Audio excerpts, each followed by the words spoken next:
9, 10. Flight 15.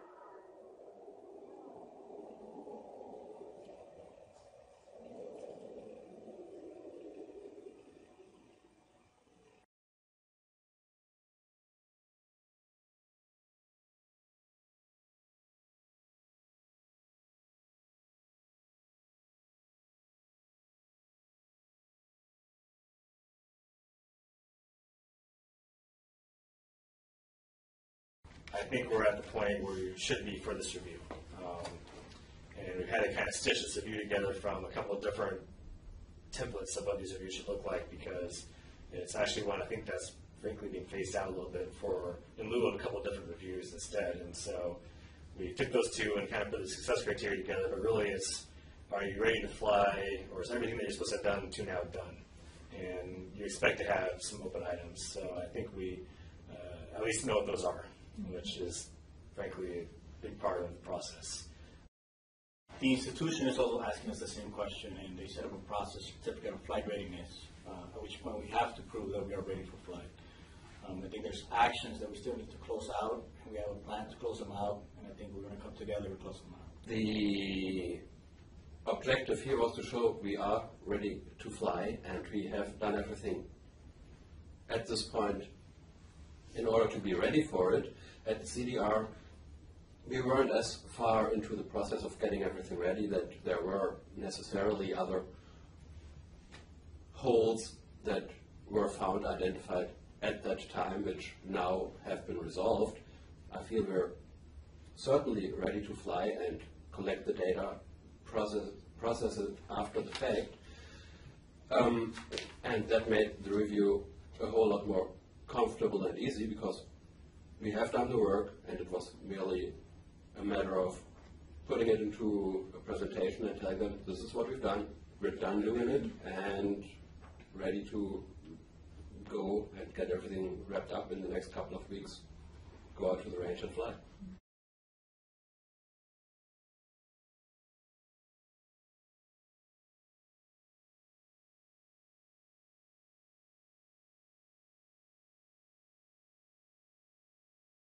I get there at about 5 a.m., and for a while it's just sort of hanging out. I don't have much to do at all until 7 a.m.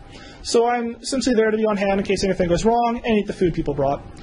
About 7 a.m., it's time to start thinking about getting going downrange. And what I mean by downrange is actually uprange. So most people are staying at this area called the blockhouse near the launch pad. It was my role to go further north into the range, close to where the rocket's going to be landing.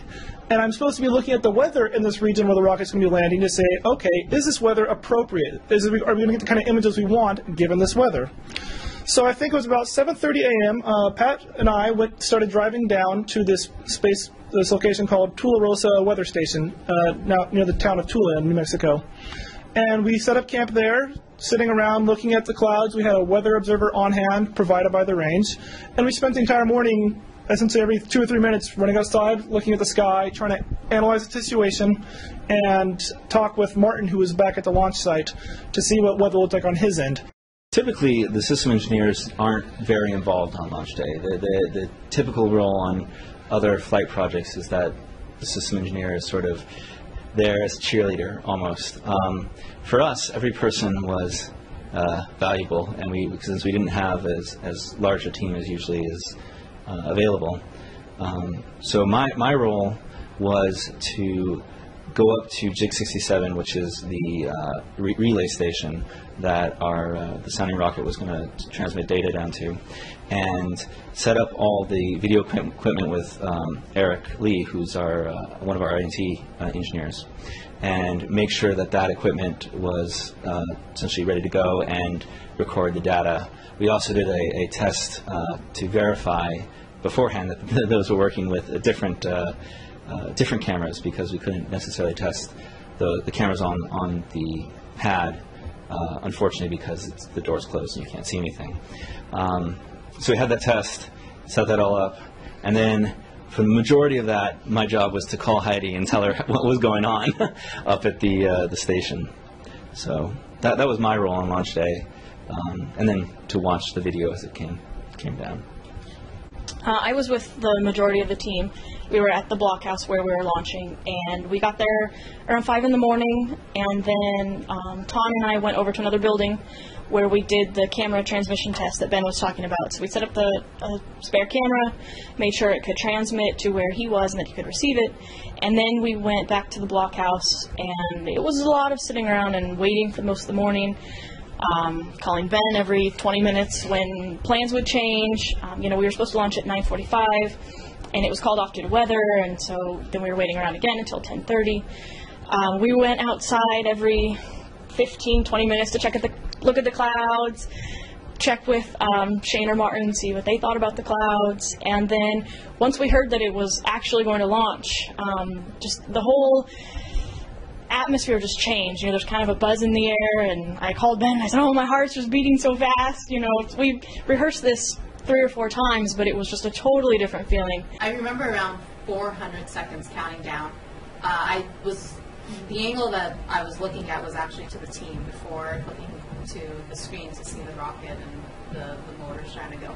And it was really great seeing a team who I consider to still be, early in their career, young professionals, to be so focused with their headgear on and looking at laptops and looking at pieces of paper to say what the timeline is and what they should be doing at any given moment. And they were just so extremely focused, and they looked so very professional, so very knowledgeable what they were doing. 5, 4, 3, 2, 1, 0.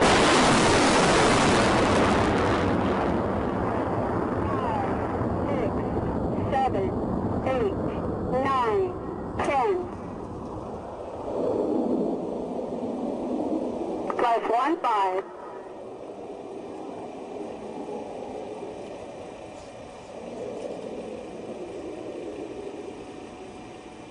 I actually saw the Navy guy turn the key, and for that split second, the rocket took flight, and you see all the smoke, and then I don't know how many seconds later, everybody kind of went outside of the door, following the Navy safety guys, of course, and we kind of saw the second stage and the first stage drop, and that was like, wow, that is very close and it's very big. We were still at this weather observing station, North Range, when the launch happened. In fact, Pat yelled, and I came running outside, and I saw the I guess you'd call it the contrail, the water vapor trail from the rocket leading up into the sky. We sat around for a while, hoping maybe we'd see it come down again, although we knew we probably wouldn't because the rocket would be like a tiny little dot far off in the distance. We never did see that thing come down, so eventually we drove back to the blockhouse. I got back, I'd say, a little after noon. For a while there was again some downtime because the rocket had not been recovered. It was still sitting out in the desert somewhere. And it wasn't until maybe 2 o'clock in the afternoon that the helicopters finally brought the payload back. So when the helicopter landed, it was just nerve-wracking for me because, I don't know how they work. And knowing a lot of the analog electronics, it's like, well, these look kind of old compared to our camera. But it was very exciting.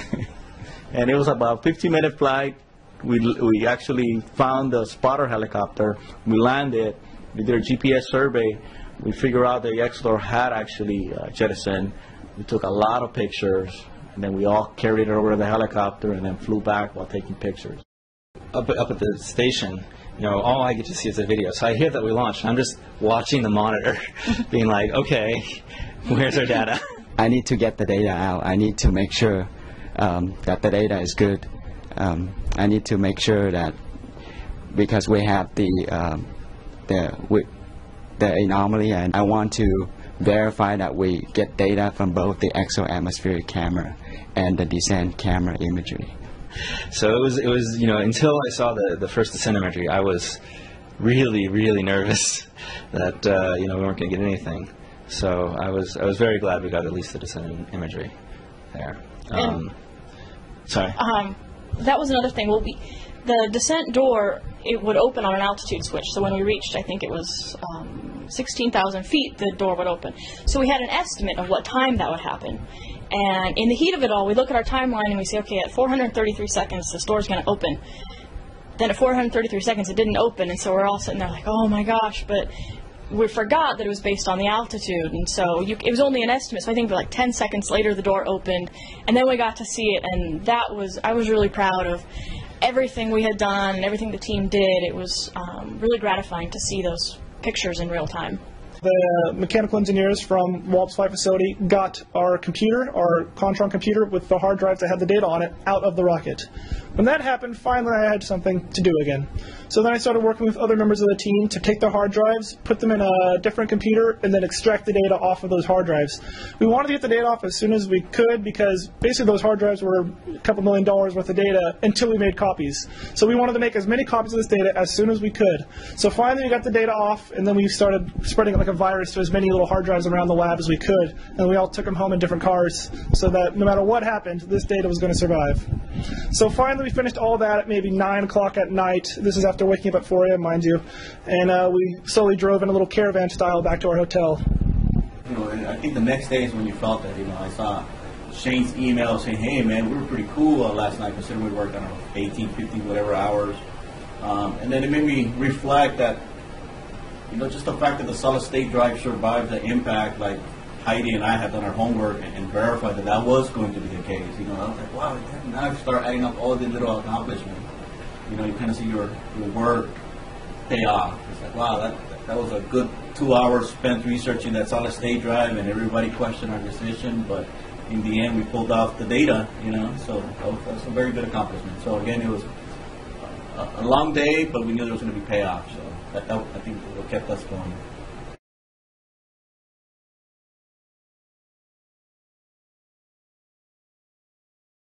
Now I have a bunch of images of a certain spot in the White Sands Missile Range. I'm going to the U.S. Geological Survey, USGS, to get old imagery from satellites and airplanes taken of the same region. This is what we've been calling our maps all along. It's just other imagery taken from it at a different time. And what I'll be doing first is taking some algorithms that were originally developed by my mentor, Dr. Andrew Johnson, to take the images we collected, compare them to the images collected by USGS previously, and find matches between them. And that's sort of the heart and the core of the technology we're developing, which is if you have a map and you see something you recognize, you can kind of figure out where you are. Like if you're flying on the airplane, you look at your window, you see Wrigley Field, you know, oh, okay, I'm in Chicago. Sort of the same idea. So going forward, right now it's a lot of organization, seeing if the data is clean, seeing if there's any problems or issues that are going to catch up with us later, getting all this maps from the USGS and making sure they're clean and we understand the format they're in. We won't actually start getting to the nuts and bolts of processing the data until sometime in late January, probably. Other than the training aspect, it is, I think, advancing NASA technology. We got a good descent data that can be used to process our filter for terrain navigation. And even the senior PI mentor, he will say, hey, I'm going to be playing with this data, you know, for a long time. He was very happy, and it's good data, better than the previous flight, and also it's new data that we didn't have before. So that's one part of it. Of course, for my personally, I get to know a fantastic team of new career hire. I mean, it's just not like running through a process. I mean, you know, we really get to know each other. So to me, that's a personal gain.